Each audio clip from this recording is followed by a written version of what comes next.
เนื่องในโอกาสเฉลิมฉลองวันเด็กน้อยสากลกระทรวงศึกษาธิการและกีฬาได้จัดพิธีเผยแพร่ปาฐกถา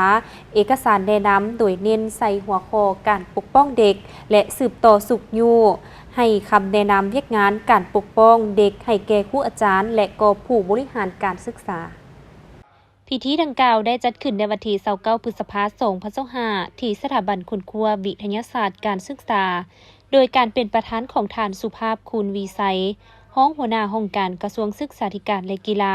มีบรรดาทานผู้ต่างหน้าจากแผนกการของกระทรวงพร้อมโดยครูอาจารย์และน้องนักเรียนจากโรงเรียนประถมมัธยมและภาคส่วนที่เกี่ยวข้องเข้าร่วมพิธีเฉลิมฉลองวันเด็กสากลครั้งนี้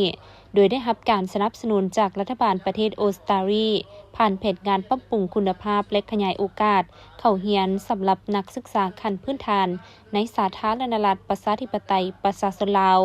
พิธีดังกล่าวจะจัดเคียงคู่กับกิจกรรมเผยแพร่เอกสารและคำขวัญของเด็กสากลปี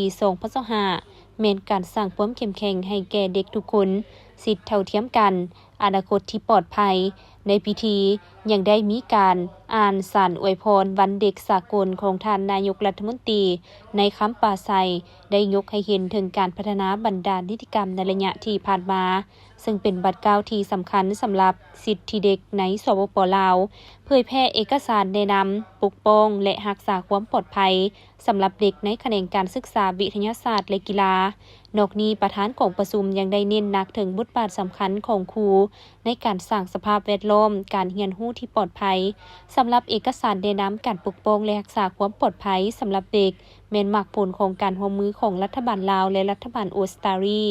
ครูสอนมีบทบาทสำคัญในการปกป้องเด็กโดยตรงสนับสนุนและส่งความรู้การจัดตั้งปฏิบัติเอกสารแนะนำดังกล่าวจะนำไปสู่การเปลี่ยนแปลงพฤติกรรมในทางบวกเป็นการสร้างฐานที่ปลอดภัยสำหรับนักเรียนที่จะเรียนรู้และเจริญเติบโต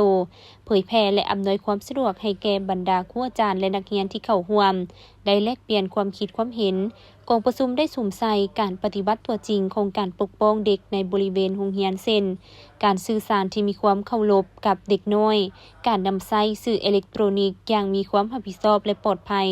และการคุ้มครองพฤติกรรมในทางบวกผู้เข้าร่วมยังได้ค้นคว้าบรรดาพฤติกรรมที่เหมาะสมและบ่เหมาะสมเกี่ยวกับการปกป้องเด็กรวมทั้งปัญหาที่เกี่ยวข้องการขูดรีดทางเพศและการล่วงละเมิดและอนาจารรวมทั้งการถ่ายภาพและถ่ายรูปเด็กน้อยการนำใช้ทาสเหล้าและสิ่งเสพติดในตอนท้ายกองประชุมท่านสุภาภาพคุณวีไซยังได้เรียกร้องให้แก่ครูสอนทุกคน